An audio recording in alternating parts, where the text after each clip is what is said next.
আমি ধন্যবাদ জানাই আমাদের নেত্রী মমতা বন্দ্যোপাধ্যায়কে। 2018 সালে হঠাৎ করে যখন তখনকার মেয়র রেজিগনেশন দিলেন, সেই সময়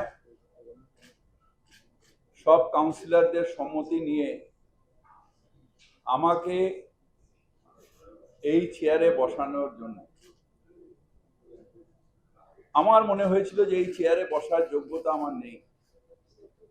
তার কারণ, যারা প্রাতঃস্মরণীয়, যাদের ছবিতে নমস্কার করে আমরা বড় হয়েছি, দেশবন্ধু চিত্তরঞ্জন দাস, সুভাষচন্দ্র বোস, ডাক্তার বিধানচন্দ্র রায়, যাদের প্রণাম করে আমরা বড় হয়েছি, তাদের নখের যোগ্য হতে পারলে জীবনটা ধন্য হয়ে যাবে। সেইখানে দাঁড়িয়ে সেই দায়িত্ব পালন করলাম 18 সাল থেকে নিয়ে 21 সাল। 21 সালে নির্বাচনে আবার মানুষ আমাদের সমর্থন করলেন এবং সেই থেকে নিয়ে আজ পর্যন্ত রয়েছে। আমাদের নিশ্চিতভাবে এই কালে সব থেকে বড় চ্যালেঞ্জ এসেছিল কোভিড। সেই কোভিড কালে কলকাতা কর্পোরেশনের যে মানুষের প্রতি কমিটমেন্ট এবং তাতে কোয়ারেন্টাইন সেন্টার তৈরি করা, মানুষকে দৈনন্দিন জিনিস দেওয়া, কলকাতাকে পরিষ্কার রাখা, ওই সময় যখন মানুষ বেরোতে চাইছিল না, কার কি রোগ, নিঃশ্বাসে নিঃশ্বাসে রোগ ছড়াচ্ছিল, সেই সময় দাঁড়িয়ে আমাদের কর্মচারীরা সেই সব জঞ্জাল পরিষ্কার করা, কলকাতা যাতে আবার ছড়িয়ে না পড়ে সেটা দেখা। তারপরেও আরেকটা সমস্যা এলো, সেটা হলো যে কলকাতায় ভ্যাকসিন এলো, কিন্তু ভ্যাকসিনের ট্রায়ালটা হচ্ছিল না। সেই ট্রায়ালটা আমাকে যখন অ্যাপ্রোচ করলো, আমি বললাম আমি মহানাগরিক হিসেবে এটা আমার দায়িত্ব, কলকাতার মানুষকে যদি করোনা মুক্ত রাখা যায়, তার জন্য যদি আমার প্রাণ যায় যাক। আমি নিজের দেহে সেই ট্রায়ালটা নিয়েছিলাম। তার পরবর্তীকালে এলো আমফান। আমফানও একটা বড় চ্যালেঞ্জ ছিল। ধন্যবাদ জানাই আমার সহকর্মী এবং কলকাতা কর্পোরেশনের প্রত্যেকটা স্টাফকে, প্রত্যেকটা সাফাই কর্মচারীকে, প্রত্যেকটা মানুষকে, প্রত্যেকটা পার্কস অ্যান্ড স্কোয়ারসের যারা আমাদের সাথে কাজ করেছে, যে আমফানে 3 দিনের মধ্যে প্রায় কলকাতা পরিষ্কার হয়ে গেছে। এরকম প্রচুর চ্যালেঞ্জ ছিল, যেগুলো আমি মেয়র কালে চেষ্টা করেছি যে সেগুলোকে ঠিক করে যাতে আমাদের এই কালে কলকাতার মানুষের পাশে দাঁড়ানো। তার মধ্যে একটা বড় পদক্ষেপ নিশ্চিতভাবে আপনারা হয়তো মানবেন যে টক টু মেয়র।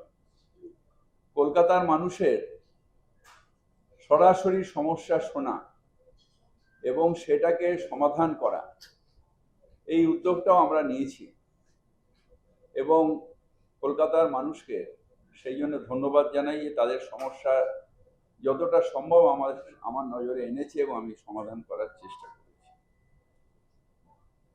এছাড়াও কতগুলো জায়গায় যেরকম আমাদের signature of display warranty period advertisement একটা পলিসি তৈরি করা হয়েছে। ঠিকা টেনেন্সির একটা, যেহেতু ইলিগাল বিল্ডিং বেশি হতো কোথায়, বস্তি এলাকায় যেখানে ঠিকা পারমিশন পাওয়া যেত না, ঠিকা অফিস থেকেই আমরা কলকাতা কর্পোরেশনে নিয়ে এসেছি। অনেকটা টাইম লেগেছিল। নিয়ে এসে সেখানে ঠিকা অফিস থেকে এনওসি নিয়ে বিল্ডিং প্ল্যান, যাতে গরিব মানুষ ইলিগাল বাড়ি না করতে পারে, সেই কাজটাও আমরা করেছি। ঠিকার অ্যাসেসমেন্ট কালেকশনটাও আমরা করেছি। আমাদের বিল্ডিং এর যে স্যাংশনটা এটা অনলাইনে আমরা করেছি, কমপ্লিশন সার্টিফিকেটটা অনলাইনে করেছি, ইজ টু ডি বিজনেসে ওয়ান উইন্ডো সাবমিশন এবং পারমিশন অনলাইনে করেছি, টাইমলাইন প্রসিডিওর অফ স্যাংশন যেটা বিল্ডিং প্ল্যানে রিডাকশন করার জন্য টাইমটা সেটাও আমরা করেছি, sanction of residential building up to 3 কাঠা এটা আমরা 10 মিটার আমরা বলেছি আপনারা প্ল্যানটা অনলাইনে জমা দিয়ে শুরু করে দিন, আমরা অটোমেটিক স্যাংশন দিয়ে দেবো। এছাড়া আমরা কিছু জায়গায় ক্রেজ বেবি কেয়ার করেছি, introduction of file tracking system কলকাতায় এনেছি, আইটিতে অনেকগুলো কাজ করেছি, বায়োমেট্রিক করেছি, আমাদের হোয়াটসঅ্যাপ অফ মেয়র করেছি, জিআইএস করেছি, রেস্টোরেশন অফ ওয়াটার বডি আমরা এসে করেছি হেরিটেজে, এয়ার পলিউশন কমানোর জন্য পার্কস অ্যান্ড স্কোয়ার্স করেছি, পার্কস অ্যান্ড স্কোয়ার্সে প্রচুর গাছ লাগানো হয়েছে আমফানের পর। যে কাজগুলো আমি করে গেছি আর যে কাজগুলো করে যেতে পারলাম না সেটাও আপনাদের বলি। আমরা ওয়াটার সাপ্লাইয়ের ক্ষেত্রে এসইউজিআর কাম বুস্টিং পাম্পিং স্টেশন আমার কালে 36টা করেছি, যার 215 কোটি টাকা ব্যয় হয়েছে।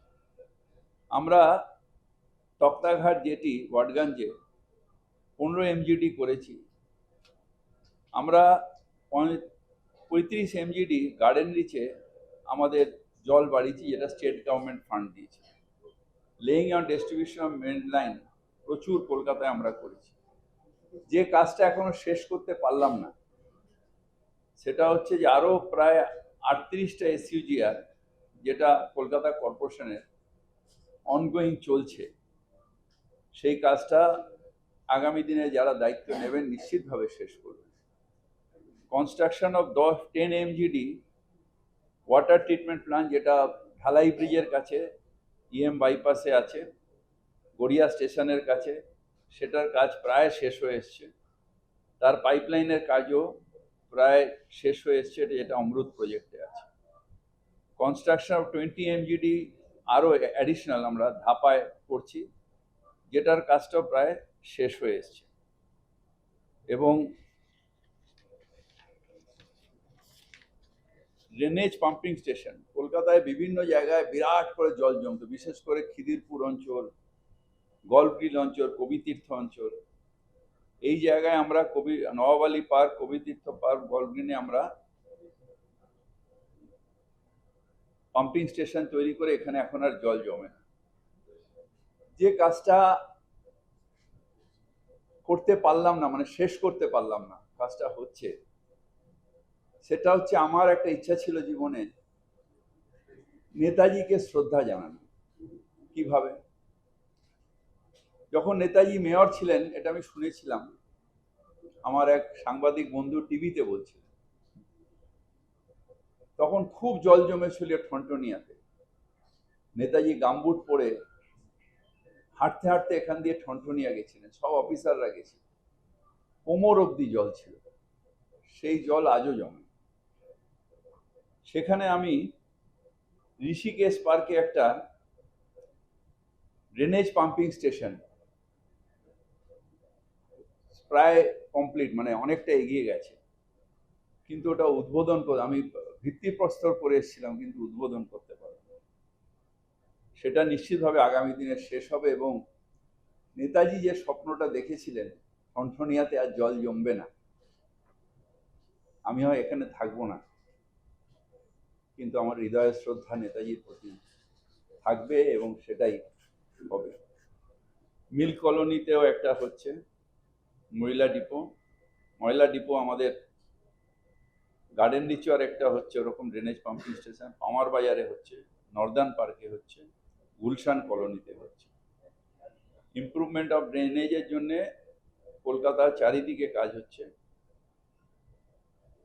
এরকম প্রচুর মেশিনও আনা হয়েছে, ব্রিক সোয়ারেজের কাজ, ডিসিল্টিং এর কাজ হয়েছে, কমপ্লিট হয়েছে, কোনোটা প্রসেসে আছে, ব্রিক সোয়ারেজের কাজ হচ্ছে, এগুলো প্রচুর কাজ এরকমভাবে কলকাতায় হয়েছে।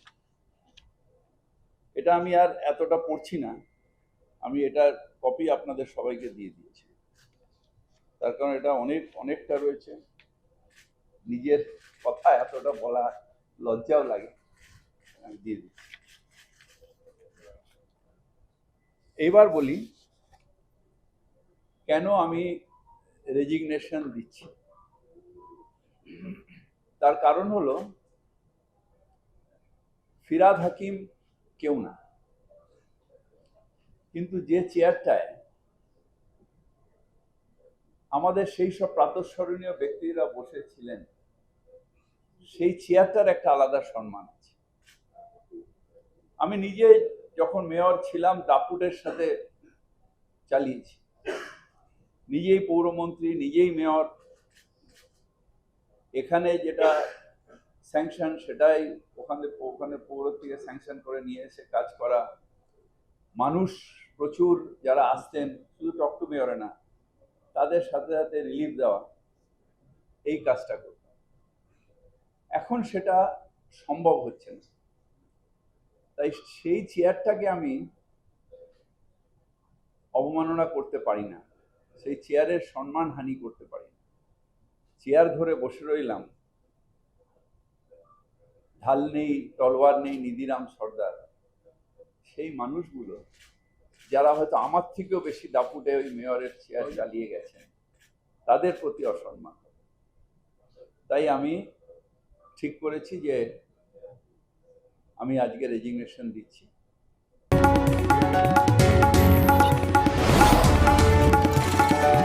আপনারা দেখছেন ইনফো পালস বেঙ্গল, সত্যের স্পন্দন, বাংলার কণ্ঠ।